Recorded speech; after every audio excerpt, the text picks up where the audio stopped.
दारू पीने वाले के जीवन में एक दिन दारू ना मिले तो वो बीमार पड़ जाता है। जुआ सट्टा खेलने वाले के जीवन में ऐसा कोई दिन आ जाए कि नागा हो गई, आज का दिन नहीं खेलने को मिला, तो वो बड़ा थका और परेशान रहता है। रोज को जिनको रोज पीने की आदत है उनको ना मिले तो वो बड़े परेशान और थके बीमार रहते हैं। ये नशा है अपना अपना सबका। कोई भगवान को नशा मानता है, कोई कथा को नशा मानता है, कोई पूजा पाठ को नशा मानता है, कोई दान और सेवा को नशा मानता है, और कोई व्यसन को, बुराई को, दुर्जनता को, दुर्गुण को, अहंकार को नशा मानता है, ईगो को नशा मानता है, घमंड को नशा मानता है। मैंने इसको झुका दिया, मैंने उसको सरेंडर करवा लिया, मैंने उसको झुका दिया, मैंने अपनी बात मनवा लिया। ये क्या है? ये नाश का अहंकार है। बस इससे नाश तो होगा पर इससे कोई उद्धार नहीं होगा।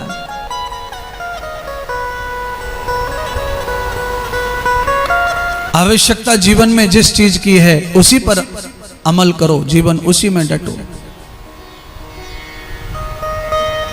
सदगुरु भगवान सूत जी ने कहा, सौनक जी,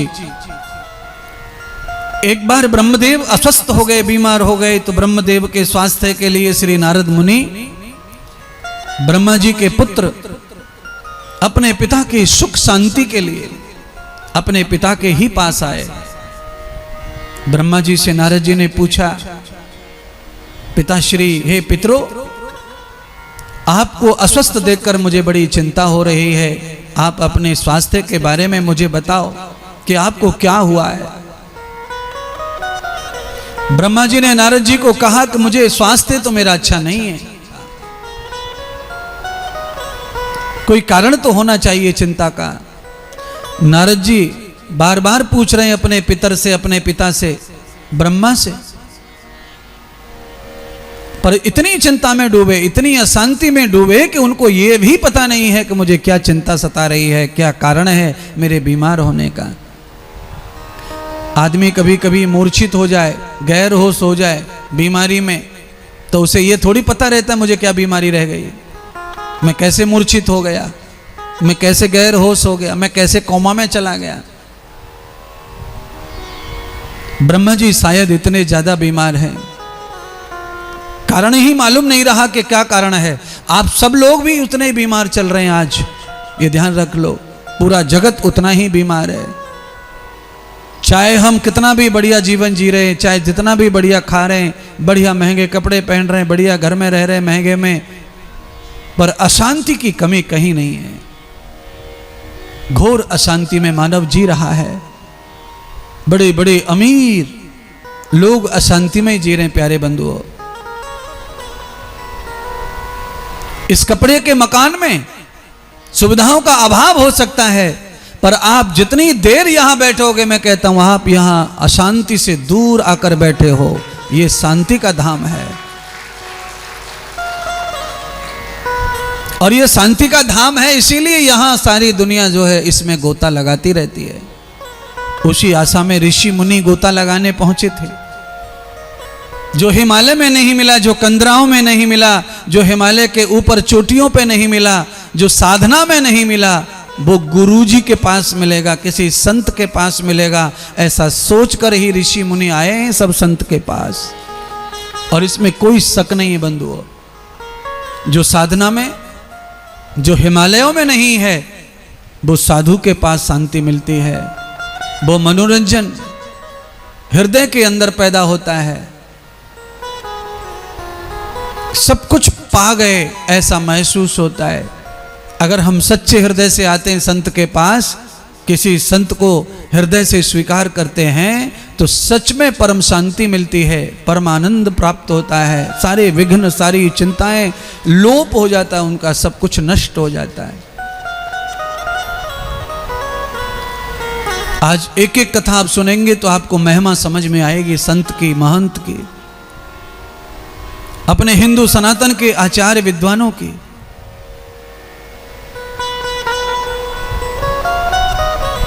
ये श्राद्ध पक्ष में एक भी संत आपके हाथ से भोजन कर जाए, आपके हाथ का पानी पी जाए, तो समझ लो साक्षात आपके पितरों का पानी प्राप्त हो गया। संत एक तरह का भगवान से जुड़ा हुआ, ब्राह्मण एक तरह का भगवान का भेजा हुआ कनेक्शन है पितरों के साथ, जो भगवान का भजन ध्यान करने में रुचि रखते हैं, आलस्य नहीं करते। चाहे एक क्षण का ही भजन करो, पर आलस्य मत करो। कई लोगों को बड़ा आलस्य होता है, भोजन की थाली सामने आ जाए तो उनको राम नाम 2 बार लेने में भी टेंशन आता है। उस आलस्य के कारण वो भोजन सीधा शुरू कर देते हैं। 5-7 सेकंड का ही तो काम है, प्रभु से जुड़ लो, 4-5 सेकंड में हो जाता है प्रभु के साथ तालमेल। और एक की जगह 2 रोटी खाओ, 4 की जगह 6 रोटी खाओ, एक बार नहीं 5 बार लो दाल, पर एक बार प्रभु से कनेक्ट हो जाओ भोजन से पहले। फिर क्या होगा, अगर भूल से भी किसी दिन प्रभु का भजन नहीं हुआ भोजन से पहले, तो मेरा तो जीवन में अपना बता सकता हूं, फिर भोजन उतरता नहीं गले से, भोजन में स्वाद नहीं लगता, भोजन में मिर्ची दिखती है, भोजन में नमक दिखता है। आपने सत्यनारायण की कथा सुनी होगी, उस कथा में एक कथा ऐसी आती है कि कलावती के जमाई ने प्रसाद नहीं लिया तो अपशगुन हो गए। अपशगुन में क्या हुआ, भोजन में बाल निकल गया। जब भी रोटी खावे बाल निकले। बाल क्यों निकला? बाल इसलिए निकला कि ये रोज नियम से प्रसाद लेता था कथा का, पर आज प्रसाद नहीं लिया, इसलिए उसका भोजन बिगड़ गया। कहीं भी भोजन करने बैठे बाल आ जाए, बाल आ जाए। इसीलिए मैं ये नहीं कह रहा कि आप पूरी तरह बाबा हो जाओ, बैरागी हो जाओ, सब दुकान छोड़ दो, मकान छोड़ दो, कुछ मत करो ना। आप सब कुछ कमाओ, सब कुछ करो। आज आप दुकान करते थे, व्यापार करते थे तो कथा हो पा रही है, तो मेहनत करते थे तो कथा हो पा रही है, तो पांडाल का खर्चा हो पा रहा है, तो टीवी का खर्चा हो पा रहा है, तब सब चीजें हो पा रही हैं। अगर हम बैठे रहते ना हो पाता सब। पुरुषार्थ करना चाहिए, परिश्रम करना चाहिए, उद्योग करना चाहिए, लिखना पढ़ना चाहिए, सब कुछ ये करते हुए मैंने कहा पल पल परमात्मा का स्मरण भी करना चाहिए, क्षण क्षण भगवान का संकलन करना चाहिए। जैसे हम धन का संकलन करते हैं, इकट्ठा करते हैं, कपड़ों का संकलन करते हैं, विचारों का संकलन करते हैं, तो भगवान के भजन का भी संकलन करो। अलग अलग टाइम पे अलग अलग प्रकार का भजन करो, एक ही प्रकार का मत करो। कभी नाचने का भजन करो, कभी कीर्तन का भजन करो, कभी पानी पीते समय कर लो, कभी नहाते समय कर लो, कभी खाते समय कर लो, कभी सोते समय कर लो, कभी जगते समय कर लो, कभी संध्या के समय कर लो, प्रातः काल कर लो, कभी चलते चलते कर लो, कभी दुकान पर बैठे बैठे कर लो। ये सारा का सारा भजन इकट्ठा हो जाएगा। न जाने कौन से टाइम का भजन कब कहाँ काम आएगा, ये कभी कोई जान ही नहीं पाएगा। वो तो तब काम आता है, तब ही समझता है कि गाड़ी का चूरा हो गया पर बच्चे का कुछ नहीं बिगड़ा।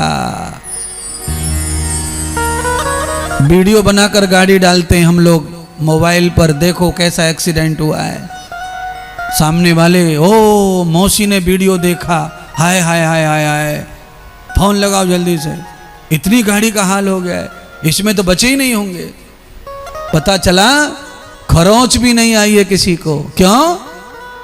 ग्राहक नहीं आते दुकान पर, खाली टाइम बैठे, उसमें राम नाम चल रहा है। उसका ही फल है ये कि गाड़ी टूट गई, बर्बाद हो गई, चकनाचूर हो गई और तुमको खरोच तक नहीं आई। ऐसी अनेक कथा भागवत में सुनाऊंगा।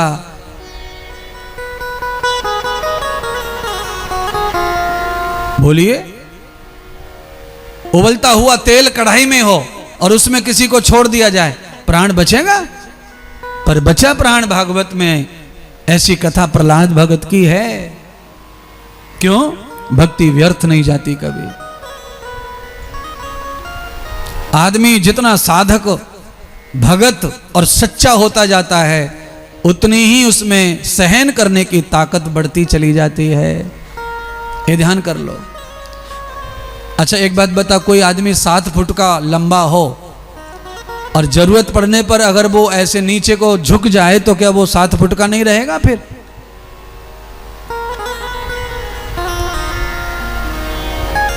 सात फुट के आदमी को 2.5 फुट की खिड़की से निकलना है, बाहर जाना है, अंदर आना है, तो झुकना पड़ेगा।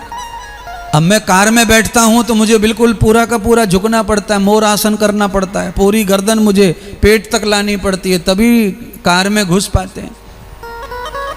पर अपनी जरूरत के लिए आदमी जब झुकता है तो उसके किसी भी चीज में कमी नहीं आती है और वो सफल हो जाता और उल्टा उसका उद्योग बढ़ता है।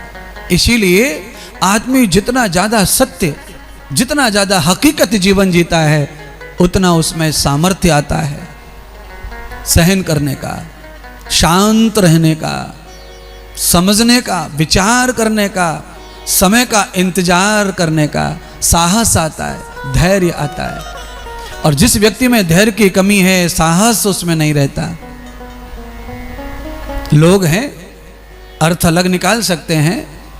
सहन करने वाले समय को भी लोग कह सकते हैं डर गया, बुज़दिल हो गया ना, सब चीज उसके पास भी है।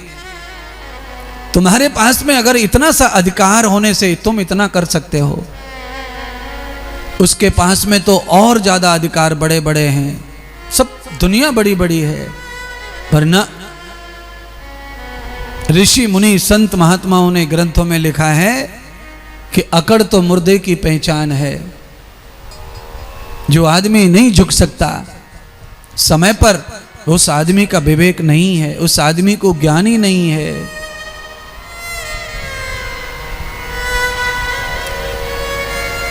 आज ब्रह्मा जी समय को नहीं पहचान पाए, सारे समय को विधाता बनाने वाला स्वयं भूल गया।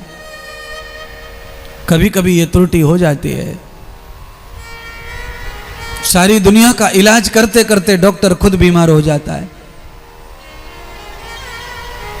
ऐसा तो जरूरी नहीं है कि डॉक्टर बीमार नहीं है दुनिया में, ज्यादा से ज्यादा डॉक्टर भी बीमार रहते हैं, उनकी भी दवा औषधि चलती रहती है। दुनिया को ठीक करते करते खुद की बीमार की पता ही नहीं चला कब बीमारी शरीर में प्रवेश हो गई। इसीलिए जब हम किसी भी दुनिया में जीते हैं तो उस दुनिया में रहकर खो जाना नहीं चाहिए, उसके साथ अपने जीवन का भी परवाह करनी चाहिए। अपने जीवन को भी कोई बीमारी घेर ना ले, कोई बुराई घेर ना ले, कोई लालच घेर ना ले, कोई तृष्णा घेर ना ले, बस उसकी ध्यान रखते रहना चाहिए। और वो तभी रहता है जब आप नित्य परमात्मा का संध्या उपासना जीवन से जोड़ के करते हैं। प्रपंच करना तो भगवान ने ही सिखाया हमको, भगवान ने भेजा ही हमें प्रपंच के लिए है, पर प्रपंच के साथ में परमात्मा ने कहा कि तेरा कल्याण भी होना चाहिए। मैंने तुझे कल्याण के लिए भी भेजा है।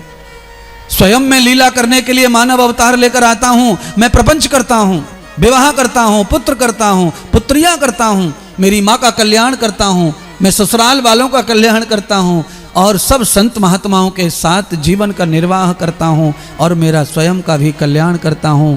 किसी भी चीज से अति प्रेम न करते हुए, किसी वस्तु का अति मोह न करते हुए मैं सबका त्याग कर देता हूं और मेरा आना सार्थक हो जाता है। ऐसे ही हे प्राणी, हे मानव, तू भी मेरी तरह ही अपने जीवन को सार्थक करने के लिए गृहस्थ कर, वानप्रस्थ कर, संन्यास कर, ब्रह्मचर्य कर, सत्संग कर, मकान कर, दुकान कर, प्लॉट कर, खेती कर, यश कर, नाम कर, तुझे जो अच्छा लगे समाज में तेरे कल्याण के लिए तू वो सब कर, पर किसी का बुरा मत कर। अपने कल्याण में आदमी जितना समय गवाए वो फायदे का है, पर दूसरे के नुकसान के लिए समय टाइम देवे वो घाटे का है। आप खाली एक व्यक्ति को झुकाने के लिए अपना पूरा टाइम देवें, महीना, 10 महीना, 100 साल, आपका ही उसमें नुकसान होगा। और आप अपने कल्याण में लग जाइए, छोड़ दीजिए दुनियादारी, कौन कहां कौन कैसा। रिश्ते सदैव थोड़ी रहते, पति पत्नी जैसा पाक रिश्ता भी सदैव नहीं रहता। लाखों रिश्ते रोज छूटते हैं, रोज टूटते हैं। गुरु शिष्य का रिश्ता रोज नहीं रहता, कब छूट जाएगा। पुत्र पिता का रिश्ता रोज नहीं रहता, कब दरार आ जाएगी। ये सब सृष्टि का ही चलन है। ये दुनिया में सब यही चलता है।